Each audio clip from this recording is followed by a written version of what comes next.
मक्का में मुनाफा यानी प्रॉफिट कमा सकते हैं? जरूर कमा सकते हैं। बारिश के आधार पे जितनी खरीफ के जो क्रॉप लगाते हाँ। उसमें से मक्का एक बहुत मुख्य क्रॉप है। मक्के के फसल में बीच में से बैल चलाते और बैल चला के भी खरपतवार का प्रबंध करते।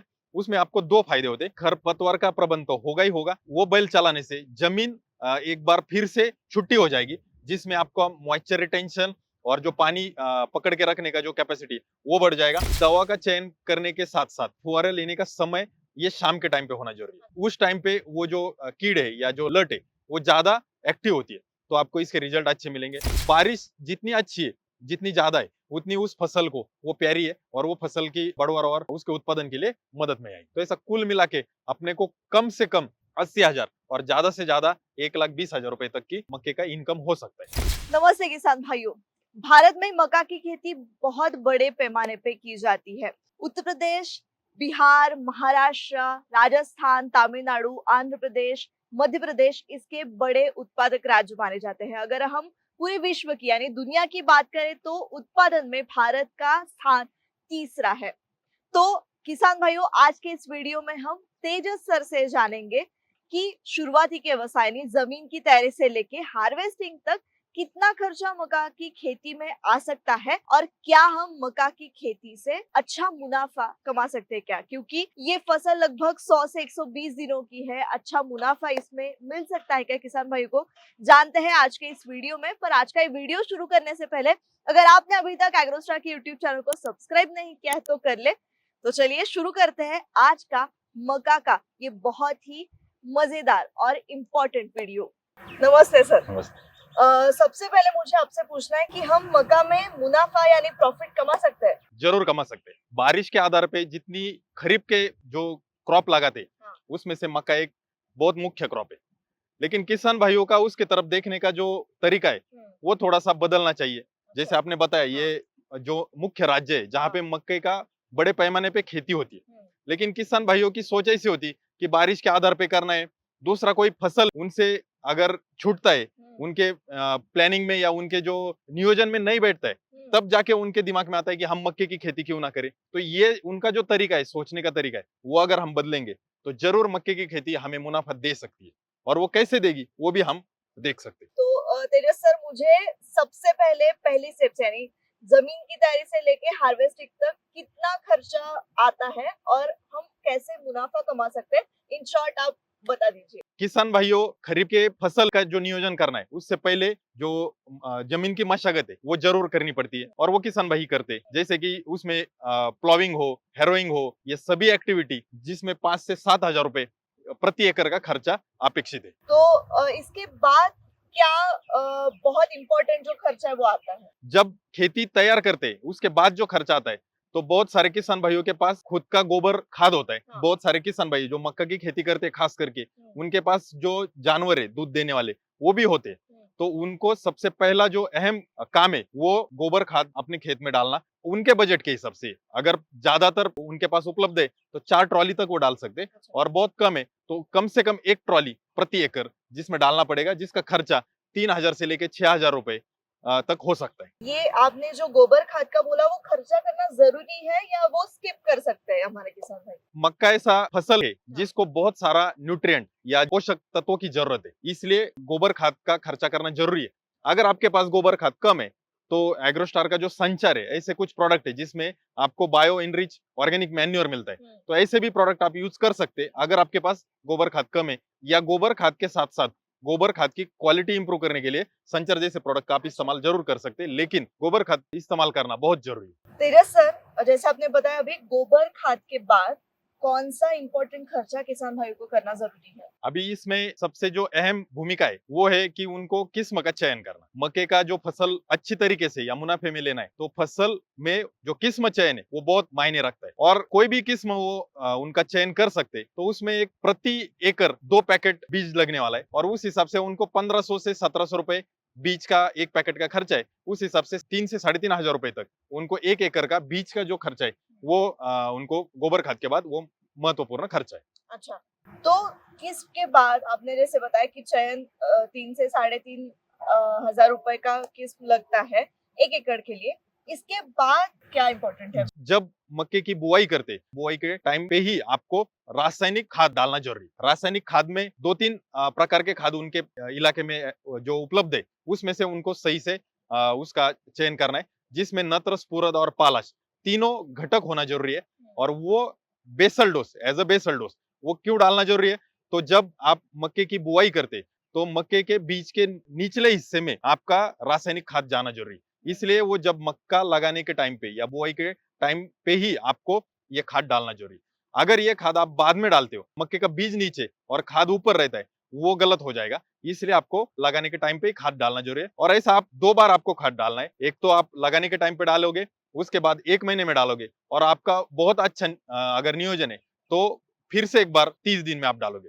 तो ऐसा कुल मिला के आपको लगभग 3 बोरी रासायनिक खाद चाहिए, जिसका खर्चा आपको 2,500 से 3,000 रुपए तक अपेक्षित है 1 एकड़ के लिए। आपने 3 बार बताया ना, पर मतलब एक जब लगाने के टाइम हाँ, पे, दूसरा 1 महीने के बाद, हाँ, और जिसका नियोजन बहुत अच्छा है उसका दूसरा खाद डालने से फिर 1 महीने के बाद, अच्छा, जब मक्के को भुट्टा निकलना शुरू होता है और उससे भी थोड़ा पहले, ताकि वो भुट्टे में दाना भरना उस खाद का अच्छा, महत्वपूर्ण अच्छा। भूमिका होती है। और अगर किसी किसान को नहीं लगा कि हम 2 ही बार करेंगे, तो कोई नुकसान किसान भाई को हो सकता है इससे? अभी आपने जो किस्म का चयन किया वो अगर हाई मैनेजमेंट वाला किस्म है, उस किस्म को खाद की जरूरत ज्यादा है, पानी की जरूरत ज्यादा है, तो उस हिसाब से आपको 3 बार करना चाहिए। अगर आपका किस्म चयन में मध्यम प्रकार का नियोजन वाला किस्म आपने अगर चुना है, तो उसमें आप 2 बार खाद डाल सकते हैं। और अच्छी बारिश है, मौसम अच्छा है, तब आप 2 बार खाद इस्तेमाल करके अच्छे से आपका प्रोडक्शन ले सकते हैं।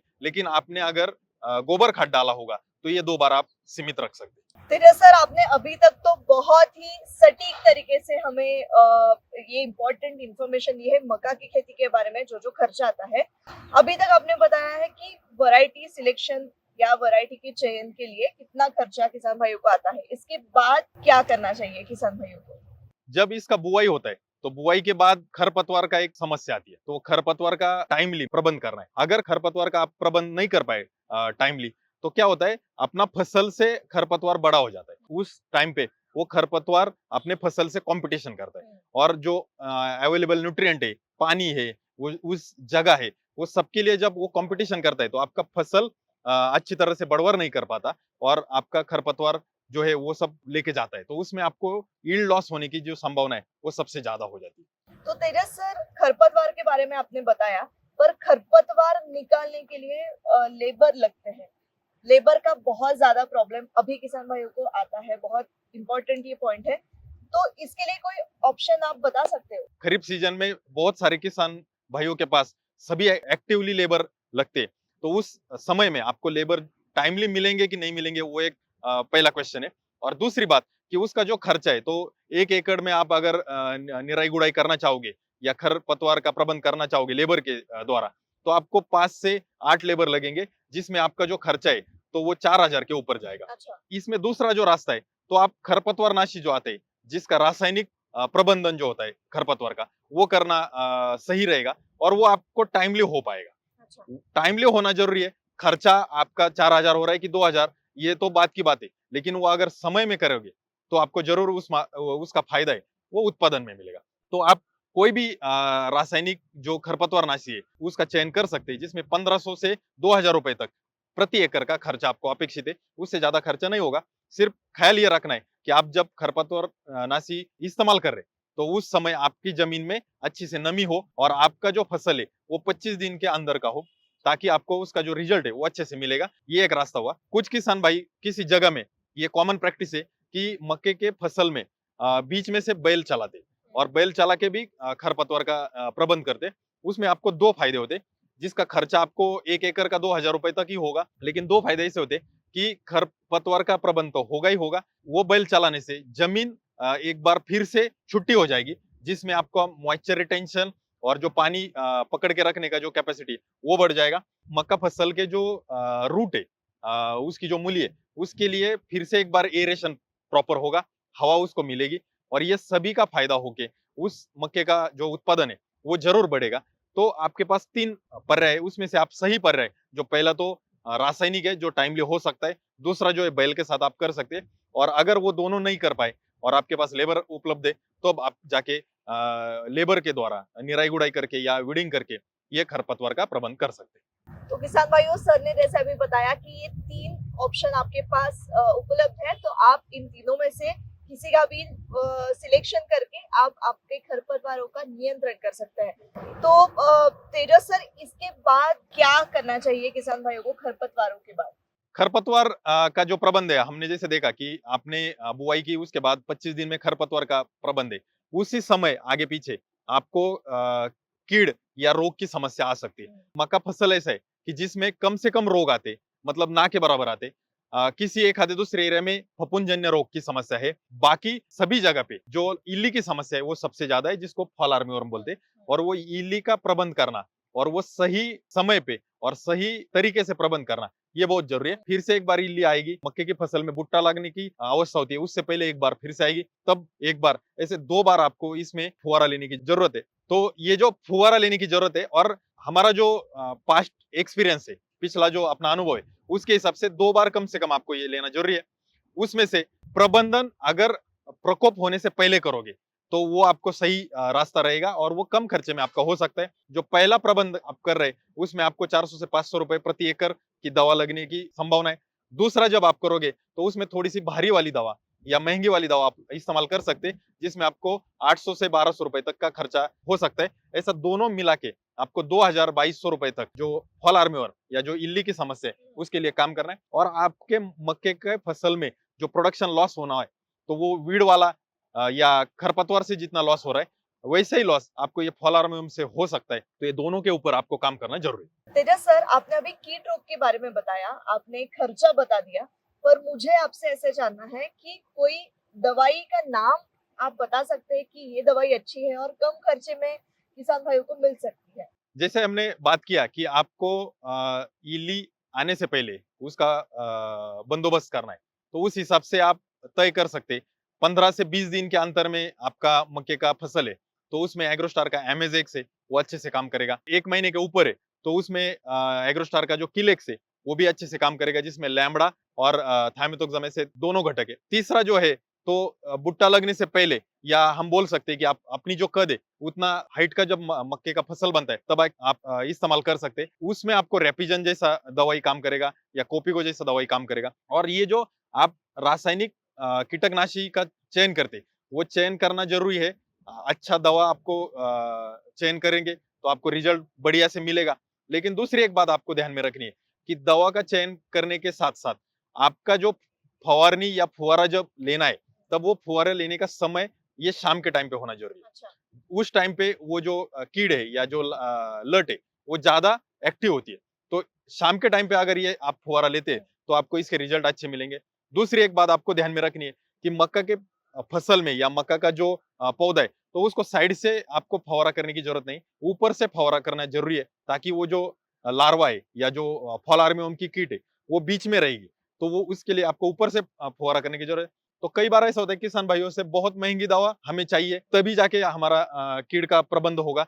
ऐसा बिल्कुल नहीं है। आप दवा अच्छी से चयन करो, उसके बाद आप किस हिसाब से और किस तरीके से उसका फवारा लेते हो, ये बात आप ध्यान में रखो। और वो अगर आप बारकाई से करोगे तो जरूर आपको इसका जो रिजल्ट है वो 1 या 2 फवारा में ही आपको जरूर मिलेगा। किसान भाइयों, तेजस सर ने अभी 2 बहुत इम्पोर्टेंट टिप्स आपको बताया है। वो टिप्स का इस्तेमाल आप आपकी कीट रोग के नियंत्रण के लिए जरूर इसका इस्तेमाल करें और हमें कमेंट करके जरूर बताइएगा आपको कैसा रिजल्ट उसका मिला है। तो तेजस सर, इसके बाद आते हैं अगले पड़ाव पे। तो इसका अगला पड़ाव कौन सा है? अभी ये जो टाइम चल रहा है कि आपने खरपतवार नियंत्रण किया, वो साथ साथ जो फल आर्मीवर्म या कीड़ का प्रबंध किया, तो 1 महीने के अंदर में ये सब एक्टिविटी चलेगी। उसी टाइम पे आपको फर्टिलाइजर का दूसरा डोज देना है। तो दूसरे डोज में आप नत्र युक्त फर्टिलाइजर या नत्र और फास्फोरस युक्त फर्टिलाइजर दे सकते हैं। साथ ही साथ मक्का जो फसल है उसके लिए जिंक और बोरॉन की जरूरत बहुत जरूरी है। बाकी फसल में कोई भी किसान भाई नत्र, स्फुरद, पालाश ये तीनों की पूर्तता जरूर करता है, लेकिन वो उसके दिमाग में या उसके प्लानिंग में से ये छूट जाता है कि इसमें माइक्रोन्यूट्रेंट भी बहुत जरूरी है, सूक्ष्म पोषक तत्व ये मिलना बहुत जरूरी है। और उसमें से 2 जो अहम सूक्ष्म पोषक तत्व है उसमें जिंक है, जिसका आप फवारनी के द्वारा भी इस्तेमाल कर सकते हैं, जैसे कि एग्रोस्टार जिंक लिक्विड फॉर्म में आता है। दूसरा, आप सल्फेट फॉर्म वाला जिंक ले सकते हैं और जो जमीन में जो खाद डालते हैं उसी टाइम पे इस्तेमाल कर सकते हैं। ये जिंक की पूर्तता है। दूसरा जो बोरॉन है, बोरॉन की जरूरत क्या है? तो जो अपना मक्के का जो भुट्टा वो अंत तक उसके दाने भरना बहुत जरूरी है। पॉलिनेशन होके वो या परागीकरण आप बोलते हैं, तो वो होके उसका दाना एंड तक भरेगा तो ही आपका भुट्टा का वजन अच्छे से आएगा। तो वो भरने के लिए बोरॉन की जरूरत उसमें है, बोरॉन का अहम रोल उसमें है। तो आप बोरॉन की भी पूर्तता करें तो पानी के साथ आप बोरॉन दे सकते हैं आधा से 1 किलो प्रति एकड़, या फुहारा के साथ आप दे सकते हैं जिसमें आपको 1 ग्राम प्रति लीटर इस मात्रा से उसका फुहारा लेना है। तो ये दो पोषक तत्व का आप बारकाई से अगर उसको दे पाए तो आपका मक्के का जो प्रोडक्शन है वो क्वालिटी भी आएगा और वो क्वांटिटी में प्रोडक्शन आने की इसमें आपको बहुत मदद होगी। तेजा सर, थोड़ा अलग सवाल मुझे आपसे पूछना है कि मक्के की फसल खरीफ में लगाते हैं, बहुत बारिश या फिर बारिश बहुत अच्छे से हो गई तो इससे कोई नुकसान फसल का होता है? क्योंकि सोयाबीन और कपास का हम देखते हैं कि बहुत ज्यादा नुकसान होता है जब बहुत ज्यादा बारिश होती है, तो मक्का का इससे नुकसान हो सकता है? बहुत बारिश मतलब अगर एकदम बाढ़ जैसा स्थिति हो गई तो उसमें उस परिस्थिति में हो सकता है, लेकिन उससे बचने के लिए दो चीजों पे आप अगर काम करोगे पहले से ही तो उस चीजों से आप बच सकते हैं। लेकिन ये जरूर ध्यान में रखना कि जैसा सोयाबीन में या कपास में आपका लॉस होता है या बहुत पानी के कारण वो जो फसल है वो खराब होती है, वैसे मक्के की फसल नहीं होगी। क्योंकि ये गन्ना और मक्का ये फसल ऐसी है जिसको बारिश से बहुत प्यार है। जितना पानी गिरेगा, जितना बारिश गिरेगी, उतना इस पौधे का बढ़वार अच्छे से होगा, इसका आपको उत्पादन भी मिलेगा। तो मक्के में ये ज्यादा पानी से खराब ना हो, इसके लिए दो चीजों पे काम करना जो मैं बता रहा हूँ उसमें से पहली चीज है कि आप उसकी जो बुआई है वो सरी के ऊपर करो, सपाट जमीन या एकदम फ्लैट बेड पे मत करो। ये एक चीज आप कर सकते हैं जिससे ज्यादा पानी से वो आपका फसल बचेगा। दूसरी चीज, जैसे हमने सलाह दिया था कि आप ऑर्गेनिक मैन्योर यानी कि गोबर की खाद का इस्तेमाल करो। गोबर की खाद आप इस्तेमाल करते हो तो ज्यादा पानी को खींच लेना और उसको एब्सॉर्ब करने का काम गोबर खाद करता है। उसी समय अगर अपने फसल में या अपने खेत में पानी की कमी रही तो वो पानी उपलब्ध करके देना, ये दोनों काम वो गोबर का खाद करता है। इसलिए ये दो चीजों पे आपने काम किया तो आपको बारिश से डरने की जरूरत नहीं। और बारिश जितनी अच्छी है, जितनी ज्यादा है, उतनी उस फसल को वो प्यारी है और वो फसल की बढ़वार और उसके उत्पादन के लिए मदद में आएगी। बहुत इंपॉर्टेंट बात तेजा सर ने अभी बताई है।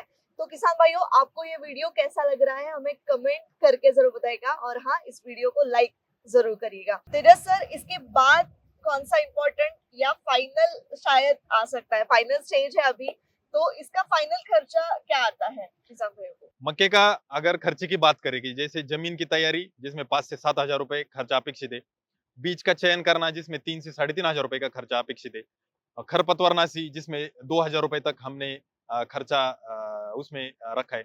फिर उसके बाद खाद का जो प्रबंध है जिसमें गोबर खाद हो 3 हजार से लेके 6 हजार तक, और आप रासायनिक खाद हो तो उसमें 2 हजार रुपए से 2200 रुपए तक। उसके बाद 2 बार अगर हम उस पे फौरा लेते कीड़ से बचाने के लिए तो वो भी 2 हजार रुपए तक। उसके बाद जो मैंने सूक्ष्म पोषक तत्वों की बात की जैसे कि बोरॉन है, जिंक है, जिसमें भी आपको 800 से 1000 रुपए तक खर्चा आ सकता है। ये सभी खर्चे के साथ साथ पानी का प्रबंध करने के लिए एक आधे दूसरी बार अपने को लेबर लग सकता है। पानी का प्रबंधन भी जरूरी है ताकि अगर आपने ज्यादा प्रोडक्शन वाली किस्म अगर चयन किया है और बारिश एक आधे समय पे बारिश का 2 बारिश के बीच में से जो अंतर है वो बढ़ जाता है तो एक आधी बार पानी देना भी जरूरी है। और वो पानी देने की जो मुख्य अवस्था है जैसे कि आपके जर्मिनेशन के टाइम पे आपका मक्का जो है वो घुटनों तक जब बढ़ता है तब, उसको जब भुट्टा लगता है तब, और अंत में जब वो भुट्टा में दाना भरता है तब, ऐसे 4 बार पानी देना जरूरी है। अगर उसी समय पे अगर बारिश नहीं हुई तो पानी का प्रबंध है उसमें भी एक 500 से 700 रुपए हमने खर्चा जोड़ा। उसके बाद ये सभी कुल मिला के आप हमें 20 हजार रुपए कम से कम खर्चा होगा और ज्यादा से ज्यादा 30 हजार रुपए तक ये खर्चा जाएगा। तो ये सब खर्चा होने के बाद अपने को सभी एक्टिविटी या सभी जो चीजें उस पे बारकाई से हम काम करते तो इतना खर्चा हमें अपेक्षित है। तेजा सर, आपने तो कुल खर्चा तो बता दिया, अभी आता है शायद हार्वेस्टिंग। जब हार्वेस्टिंग होता है तब कोई खर्चा लगता है, और क्या फायदा किसान भाइयों को हो सकता है तब? जब मक्के की तुड़ाई तो उसके लिए भी लेबर लगते हैं, उसके लिए आपको 2 से 5 हजार रुपए तक खर्चा अपेक्षित है। और उसको थ्रेशिंग भी करना पड़ता है, मतलब भुट्टा से दाने अलग करना। उससे पहले हम जब भुट्टा निकालते हैं वो हम धूप में सुखाते, वो पूरी तरह से सूखने के बाद उसमें जो मॉइस्चर है वो 10-12% तक जब तक नहीं आते तब तक वो भुट्टा अलग नहीं होगा। और वो हम उसको थ्रेशिंग करके अलग करते। उसके बाद जो फायदा होगा वो अपना जो मक्का का फसल है उसको आप जानवरों को खाद में इस्तेमाल कर सकते। अगर आपके घर के जानवर है तो आप उनको हरा चारा खिला सकते, जो आपको खरीफ या रबी दोनों सीजन में काम आएगा। दूसरी चीज कि वो अगर आप उसको साइलेज बनाना चाहोगे, साइलेज बना के उसको स्टोर भी कर सकते, जो पूरे साल तक चलेगा। साइलेज का जो बनाने का खर्चा है वो 2 से 3 रुपए तक 1 किलो का खर्चा है, और अगर वो आप बेचना चाहोगे तो 7-8 रुपए या किसी किसी जगह में 10 रुपए तक प्रति किलो का साइलेज आप बना सकते हैं। तो ये जो मक्के का फसल का जो एज अ फॉडर या जानवरों का खाद आप इस्तेमाल करोगे तो आपके मक्के का फसल का जो अवस्था है उसके हिसाब से आपको 1 एकड़ में 20,000 रुपए से लेके 60,000 रुपए तक की इनकम उसमें से अपेक्षित है। तो जैसा हमने मक्के का दाना उसका जो उत्पादन है वो 25 क्विंटल से लेके 40 क्विंटल तक आ सकता है। तो उसका जो मार्केट रेट है वो 2,000 रुपए से 2,500 रुपए तक है। तो उसमें कम से कम अपने को 40,000 मिलने वाले, ज्यादा से ज्यादा 80,000 रुपए तक हम उसमें मुनाफा कर सकते हैं। और ये जो मक्के का फसल का जो जानवरों के लिए चारा हम यूज करेंगे या उसका इस्तेमाल करेंगे उसमें भी 20,000 से लेके 60,000 रुपए तक हम इनकम एक्सपेक्ट कर सकते हैं। तो ऐसा कुल मिला के अपने को कम से कम 80,000 और ज्यादा से ज्यादा 1,20,000 रुपए तक की पूरा ये मक्के का इनकम हो सकता है। धन्यवाद तेजस सर। तेजस सर ने जो कम दिनों वाली फसल हम बोल सकते हैं मक्का की फसल को, उसमें अच्छा आप मुनाफा कमा सकते हैं ऐसा सर ने अभी बताया है। तो किसान भाइयों, आज का ये वीडियो आपको कैसा लगा हमें कमेंट करके जरूर बताइएगा। और हाँ, और ऐसी कौन सी फसल की जानकारी हमें तेजस सर से जाननी है वो भी आप हमें कमेंट करके जरूर बता सकते हैं। तो फिर मिलते हैं नई फसल की जानकारी के साथ अगले वीडियो में। तब तक अपना ध्यान रखिए। धन्यवाद।